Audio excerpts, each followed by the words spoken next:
독일 낭만주의를 대표하는 작가가 카스파르 다비드 프리드리라고 하는 분인데요. 돌아가셨지만 1800년대인데 1818년에 이 그림을 그렸어요. 제목이 뭐냐면 안개 바다 위에 방랑자예요. 이 그림이. 근데 이렇게 잘은 안 보이시지만 머리 부분을 이렇게 보시면은 어디를 보고 있는지 좀 보이실 거예요. 우리를 보는 게 아니고 머리가 보이죠. 뒷머리. 어, 이 그림을 이렇게 보시면은 느껴지시는 게 이제 다양한데 사람마다 아랫부분은 안개가 껴 있거든요. 산의 정상에 올라가 있는데 안개가 보여요. 그래서 아래쪽을 보면은 절망적인 답답하고 뭐 뿌옇고 아무것도 안 보이는데 저 위를 보면은 저 위에 산이 이렇게 산자락이 보이고 하늘이 보이고 그렇죠? 밝은 부분과 어두운 부분 좀 이렇게 부정적인 부분과 긍정적인 부분이 섞여 있는 그림이에요. 그래서 그림 자체도 되게 독특한 그림이에요. 이런 그림을 우리가 보기가 쉽지 않죠. 사람이 얼굴을 우리에게 향하고 있지 등을 향하고 있는 경우는 드문데 일부러 이렇게 그린 거예요. 이런 예, 기법이라고 그러는데 그래서 뒤에서 이렇게 우리가 이걸 보면은 저희도 모르게 이렇게 아래 위를 보게 된다는 거죠. 이렇게 이 사람이 어디를 보고 있는가 이러면. 그래서 이 그림은 두 가지를 함께 담고 있어요. 절망과 희망이에요. 절망은 밑에 부분을 보면 나오고 위를 보면 희망이 나온다. 이렇게 생각할 수 있는데요. 오늘 저희가 이 시선에 대해서 바라보는 거에 대해서 잠깐 생각을 하려고 하는데 무화과나무가 마른 사건이 벌어지죠. 그래서 그걸 놓고서 잠깐 생각을 이제 해보려고 합니다. 그 안에서 예수님께서 말씀하신 내용이 무엇이고 고난 주간에 둘째 날 무엇을 말씀하시려고 하셨나 잠시 생각하는 시간 가지면 좋겠습니다. 우리 20절에 보시면 그들이 아침에 지나간다 이렇게 표현하고 있는 것은 화요일 아침이에요. 그러니까 이제 어저께 성전을 청소하신 다음에 돌아가셔서 주무시고 여리고 쪽에 가셔갖고 다시 산을 넘어서 이렇게 오셔서 들어오신 거예요. 다음날. 근데 그 오는 중에 어제 봤던 무화과 나무가 있는 거예요. 그 나무가 뿌리째, 그러니까 위에만 아니고 완전히 다 말라 비틀어진 것을 이제 보게 되었다.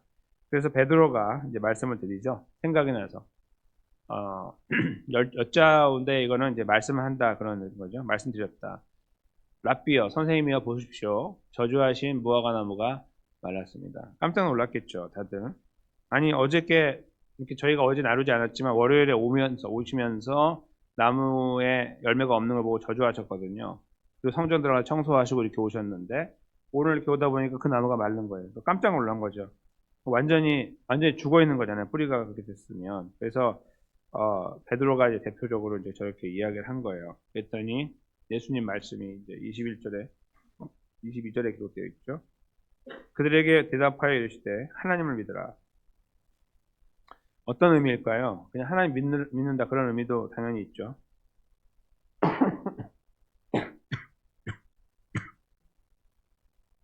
그런데 하나님 믿는 것도 맞는데 지금 이 입장에서는 조금 생소한 말씀이에요. 그렇죠? 왜 갑자기 하나님 믿으라 그러지? 다 믿고 있는데. 근데 여기에서 지금 예수님이 어저께 그렇게 오셔서 하신 말씀을 오늘 이루어졌잖아요. 그러니까 이 과정을 보면서 말씀하신 거라고 생각하면서 다시 보시면 이제 이들은 아직 이해 못하지만 예수님은 하나님이시죠. 그렇죠?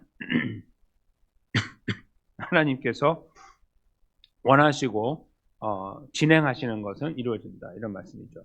그러니까 그 하나님을 신뢰하고 믿어야 된다. 그런 말씀하신 거예요. 나중에 알았겠지만 예수님이 하나님이시지 이렇게 나중에 알았겠지만 지금은 이제 하나님을 믿으라는 말로만 들었겠죠. 근데 그것을 이어가시면서 이제 그 이거 산 이야기를 하시잖아요 뒤에. 그래서 이제 이게 자연적으로 어디로 넘어가냐면 하나님을 믿느냐 믿지 않느냐, 하나님을 신뢰하느냐 신뢰하지 않느냐, 시선이 어디 있느냐 이렇게 넘어가요. 그러니까 어제 하는 사건을 가지고 오늘 이루어진 이 말라 죽은 무화과나무를 보면서 예수님께서 기회를 잡아서 믿음에 대해서 하나님을 향한 신뢰와 시선에 대해서 말씀하기 원하셨던 거죠. 그래서 먼저 하나님 믿으라고 하는 것은 이들은 알지 못하지만 내가 하나님이야. 내가 하나님이니까 당연히 내가 말한 건 이루어지지, 그런 의미가 담겨 있습니다. 그리고 하나님의 신실하심과 이루어 가시는 일들을 보면 신실하게, 그리고 그 뜻을 이루어 가는 분이다 하는 것을 동시에 알았으면 좋겠다는 뜻이겠죠. 그런 의미로 저희가 이해를 하면서 다음으로 넘어가면 이렇게 됩니다. 내가 진실로 너희에게 이르노냐, 이제 산 이야기가 나오죠. 누구든지 이 산더러 들려 바다에 던져지라 하며 그 말하는 것이 이루어질 줄 믿고 마음에 의심하지 아니하면 그대로 되리라. 많은 오해를 낳는 말씀 중에 하나입니다. 무조건 믿으면 된다라는 어떤 그런 거 있잖아요. 그래서 믿음이 그 본질이 상실된 상태로 믿는 분들이 이제 많아지죠. 이것 때문에. 무조건 믿으면 된다라는 의미로 23절을 해석하게 되는 거예요. 그런 오해의 소지가 담겨 있는 거예요. 그냥 원하는 대로 원하는 거 다 아무거나 기적 다 모든 거 다 포함해가지고 원하는 거 다 있으면 그냥 끝까지 붙잡고 있어요. 될 거야. 막 주문을 외우듯이 막 이렇게 하면 된다는 그런 말로 이해하게 되는 거예요. 이 말씀만 보면. 문맥에서 놓치게 되면 그렇게 되는데요. 그런 말씀이 아니죠. 먼저는요, 첫째는 여기서 말하는 산은 유대인들의 생각 속에, 저희는 몰라요, 아직. 근데 생각을 제가 알려드리면, 저희가 이제 조선시대에 살았던 사람들의 산하고 아니면 물하고 우리가 생각하는 거하고 다를 수 있다고요. 완전 마시는 물 이런 거 말고요. 생각하는 거. 집도 그렇고. 그러니까 쓰는 단어와 그게 아주 옛날에, 2000년 전이니까 훨씬 옛날이잖아요. 그때의 이스라엘 백성들에게 있어서 산은 성전이에요. 성전. 그러니까 산이라는 말을 들으면 하나님의 시온 산이라고 아시잖아요. 이렇게. 그걸 생각해요. 그게 머릿속에 항상 있는 사람들이에요. 그래서 여기서 말하는 산은 그냥 일반 산, 막 기적이 벌어지는 이런 거라기보다 예수님의 말씀의 의도는 지금 어제도 청소하셨잖아요. 성전을 청소하시고, 그리고 그것은 더 이상 거기서 제사를 드릴 필요가 없다. 내가 앞으로 할 거니까. 이런 의도로 왔다 갔다 하지 말라고 하셨잖아요. 어제. 왔다 갔다 앞에 하지 말라고. 그 말씀하고 연결해서 보시면 되는 거예요. 그렇게 보고 다시 보시면, 그 성전을 아예 폐하시겠다는 뜻이구나. 이렇게 먼저 이해하게 되는 거예요. 무슨 의도로 말씀하셨는지가. 그래서 지금은 성전이 저기 가서 예배드리는 게 맞지만 조금 후에는 내가 이루는 십자가 부활 사건을 통해서 더 이상 거기서 제사 드리지 않아도 된다. 이제 그런 의미까지 여기 담겨 있는 거예요. 깊이 생각하면. 물론 이 짧은 이야기 속에 그렇게 생각할 겨를이 없겠죠. 그들에게는. 그러니까 이제 오해를 낳는 거예요. 무조건 믿으면 된다라고. 그런데 이것이요. 23절이 24절과 연결해서 보면 기도라는 것을 알게 되죠. 그러니까 처음에 이제 이렇게 말하잖아요. 야, 산 일로 가서 이쪽으로 가. 그러니까 우리가 하는 것처럼 보였는데 알고 봤더니 기도였던 거예요. 그러므로 내가 너희에게 말하노니 무엇이든지 기도하고 구하는 것은 받은 줄로 믿으라. 그리하면 너희에게 그대로 되리라. 이 또한 만만치 않아요.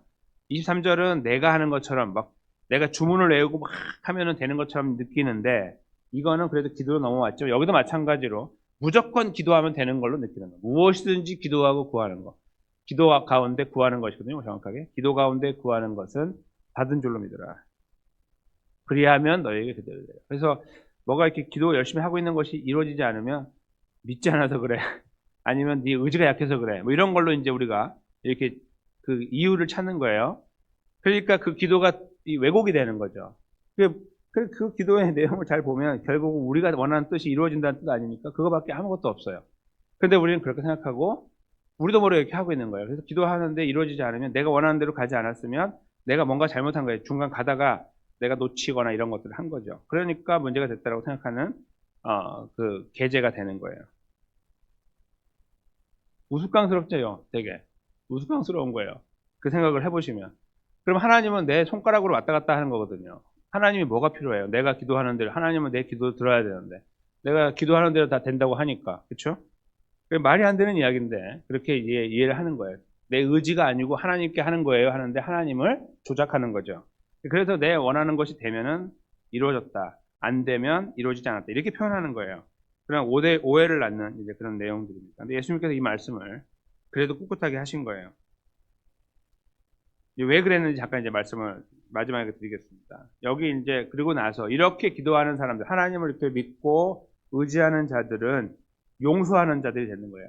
그 마지막에 가면 어디냐면은 서서 기도하는 내용이 나오죠. 이거는 좀 생소한 말이지만 그 사진 같은 거 보시면은 이렇게 요즘에 통곡의 벽 같은 데 보면은 사람들이 서서 기도하잖아요. 모자 쓰고 이렇게 기도문을 써가지고 이렇게 접어가지고 이렇게 벽에다 꽂거든요.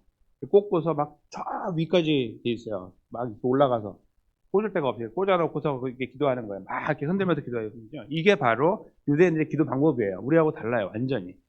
그래 그 말씀하는 거예요. 그냥 기도할 때 서서 기도하는 거예요. 그러니까 원래 기도할 때 서서 기도하니까 그냥 일반 기도할 때를 말하는 거죠. 그럴 때에 갑자기 떠오르는 거예요. 용서해야 될 부분이 있다면. 그 용서하라. 하나님 너를 용서해 주시라. 이렇게 이제 말씀하고 있는 거예요. 이게 하나의 단락이 되는 거거든요. 이게 그러면 예수님께서 갑자기 하나님 믿으라고 하시더니 뭐 구하고 바라는 거 다 이룬다. 기도를 하면 다 된다. 이렇게 말씀하신 이유가 무엇일까요? 예수님께서 지금 이 말씀을 하신 것은 예수님께서 걸으시는 걸음을 말씀하고 계시는 거예요. 예수님께서 지금 이제 여기서는 아니지만 며칠 후에 겟세마네 동산에서 기도하시잖아요. 목요일 밤에. 근데 그 기도, 밤새도록 기도하실 때 예수님의 기도를 잠깐 생각해 보십시오. 여기 오늘 말씀하고 완전히 똑같아요. 산더러 들려 바다에 빠지라고 요청한 거하고 똑같은 기도를 해요. 십자가가 지나가게 해달라고. 그렇죠? 산이 옮겨지는 것보다 더 큰 일은 십자가가 지나가는 거예요. 예수님 그걸 기도하세요. 똑같이 기도하신 거죠. 그리고 말하는 것이 이루어진 줄을 믿고 받은 줄을 믿으라 했잖아요. 예수님도 그렇게 믿으셨어요. 어떻게 했어요? 하나님께서 원하시는 것이 이루어진다. 믿었어요. 방법이 다르지, 내용이 다르지만 그리고 나서 그대로 되었어요. 예수님은 십자가를 받으셨어요. 그리고 돌아가셨어요. 예수님께서 처음에 원래 기도했던 내용은 십자가 지나가는 건데 두 단계 내려와서 보니까 받는 거였어요. 받으셨어요. 그렇죠? 지금 이 예수님의 걸음을 통해 다시 보면 이 본문이 드러나는 거예요. 아하, 우리가 뭔가를 하나님께 요청하고 기도할 때 끝까지 믿음으로 하나님을 신뢰하고 그 능력을 믿고 기도하는데 그 과정 속에서 하나님께서 하나님의 뜻을 이루어 주시는 것을 받고 신뢰하고 믿는 것이구나. 그것을 하나님께서 기도에 응답하셨다고 생각하는 것이 맞는 거구나. 이것을 예수님의 걸음을 통해 우리에게 보여주신 것입니다. 오늘 본문의 말씀에서는 아직 잘 몰라요. 나중에 알게 되는 거예요. 조금 지난 다음에. 그걸 저희가 그런 시각으로 다시 이 말씀을 봐야 돼요. 그렇지 않으면 엉터리 말씀이 되는 거예요. 성경에 있으면 안 되는 말씀인 거죠. 내 멋대로 하나님을 만지작 하겠다는 뜻인데 절대 용납하지 않는 말도 안 되는 이야기입니다. 그렇죠? 예수님께서 걸어가신 걸음이 정확하게 보여주시는 거예요. 예수님이 돌아가시려고 오셨는데 왜 십자가를 지나가게 해달라고 기도하는 거예요. 그렇죠? 십자가 때문에 오셨잖아요. 지금까지 이렇게 오셨는데 왜 십자가를 지나가게 해달라고 기도하냐고요. 말 자체가 안 되잖아요. 그러니까 이런 과정에서 본인이 원하는 대로 되면 어떻게 되는 거예요? 구원이 없어지는 건데. 근데 그런 어떤 생각들로 보고 다시 말씀을 보면 야, 이거 우리가 원하는 대로 되면 큰일 나겠구나. 이런 걸 알아야 되는데 생각하지 못하고 이거. 예수님께서 지적하고 말씀하기 원하시는 것은 하나님을 향하여 하나님의 주권을 보고 뜻을 기대하고 기다리면서 기도하는 것이다. 이렇게 말씀하고 있는 겁니다. 우리가 원하는 것이 아니라 산이 바다에 빠지는 것보다 더 큰 일을 우리는 기도할 수 있어요. 십자가가 지나가는 것처럼. 그러나 산이 빠지지 않고 그냥 가만히 있어도 우리는 거기에서 하나님께 감사하는 거예요. 그 끝자락에 있는 결과는 하나님 것이니까. 그대로 되리라. 그대로 되리라고 하는 것. 그것이 하나님께서 원하시는 대로 되리라. 이렇게 이해를 해야 되겠죠. 예수님께서 이 고난의 걸음을 걸어가시면서 또 지금까지 걸어오신 것도 그렇고 지금 가는 것도 그렇고 앞으로 십자가도 마찬가지로 다 고난이잖아요. 근데 그 걸음도 잘 생각해 보시면 하나님의 뜻을 이루어가는 거예요. 누가 그걸 원하십니까? 다 피해가기 원하지. 예수님이 다 마지막에 보여주셨잖아요. 지나가게 해달라고. 그렇죠? 그러니까 전부 다 힘든 과정이에요. 모든 게 말도 안 되는 거고. 근데 그 과정을 예수님께서 지나가시면서 중요한 지적을 하고 계시는 거예요. 너희들의 시선을 하나님께 고정하라. 이거겠죠.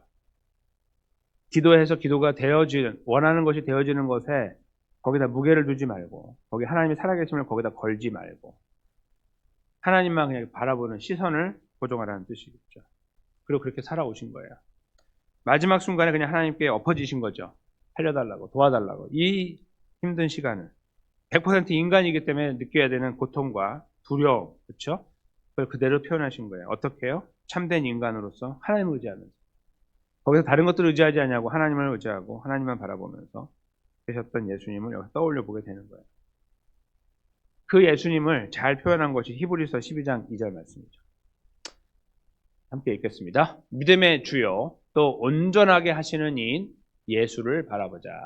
그는 그 앞에 있는 기쁨을 위하여 십자가를 참으사 부끄러움을 개의치 아니하시더니 하나님 보좌 우편에 앉으셨느니라. 아멘. 승리의 주님으로 부활의 주님으로 그 자리에 계시는 거예요. 어떻게 해요? 고난을 지나가면서.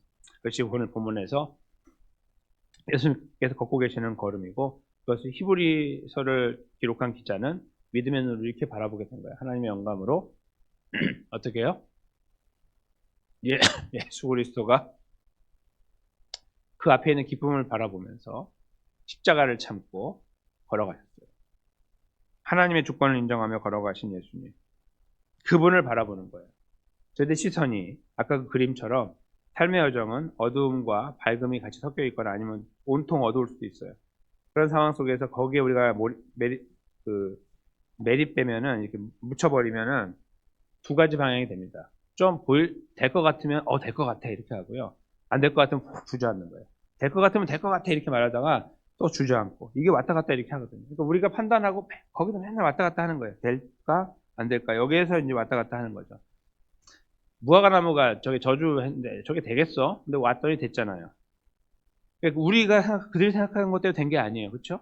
하나님 원하시는 대로 됐어요. 그걸 바라보면서 우리도 기도하는 거예요. 우리 앞에 있는 일들을 다 맡기는 거예요. 산 같은 일들이 있어도 맡겨드리는 거예요. 어떻게 해요? 시선을 하나님께 고정하면 되는 거예요. 하나님께만 바라보는 거예요. 우리의 판단이 아니고, 될 것 같아서가 아니고, 되지 않을 것 같아서 기도하는 것도 아니고, 될 것 같아서 기도하는 게 아니라, 어떠한 상황에 관계없이 그냥 안 될 것 같은 게 차라리 좋아요. 우리의 능력을 떠나니까. 모든 것, 그런 보여지는 앞에 있는 것들을 아버지께 맡기는 거예요. 시선을 고정하는 거예요. 하나님께. 그리고 오늘 이 히브리서 말씀처럼 예수님께 고정하는 거예요. 그분이 이렇게 걸어가셨잖아요. 오늘 말씀하신 그대로 걸어가신 예수님을 바라보고 우리 똑같은 상황 속에서 걸어갈 때 그 예수님을 의지하는 겁니다. 그리고 바라보고 기도하며 걷는 것이죠. 고난의 기간 속에요. 고난의 이 걸음 속에서 예수님은 고난을 지나가는 방법을 보여주신 거예요. 이렇게 지나가는 거야. 하나님만 바라봐. 하나님을 믿어. 하나님을 신뢰해. 맡겨드려. 그렇게 하시며 이 길을 걸어가십니다. 그리고 예수님은 십자가에서 돌아가시고 우리를 위한 구원을 완성하시죠. 그 예수님께서 여러분과 제 안에 지금도 살아계십니다. 우리가 자꾸 잊어버릴 때마다 우리 가슴 안에서 역사하시고 기억나게 하시고 생각나게 하시고 그 예수님을 바라보고 간다는 것은 천국에 계신 예수님을 바라보지만 또 우리와 함께 하신 예수님을 바라보는 거예요. 성령님을 통해서 그분을 바라보면서 맡겨드리는 거예요. 오늘의 걸음도 절망 가운데 있는 상황이라 할지라도 어두운 일들이 눈앞에 있다 할지라도 절대 안 될 것 같은 상황이 있다 할지라도 다 맡겨드리는 거예요. 하나님을 믿는 것입니다. 그것이 우리의 시선을 하나님께 고정하는 그런 길이기 때문입니다. 예수님의 걸음을 따라 저와 여러분이 또 이어져 나가는 오늘의 걸음을 맡겨드리기 원하고 어떤 문제뿐만 아니라 우리 모든 삶의 걸음을 우리 아버지께 의탁하는 그런 자리에 더 힘있게 또 강건하게 확실하게 세워주시는 여러분의 걸음, 저의 걸음이 되시기를 예수님의 귀하신 이름으로 간절히 축원합니다.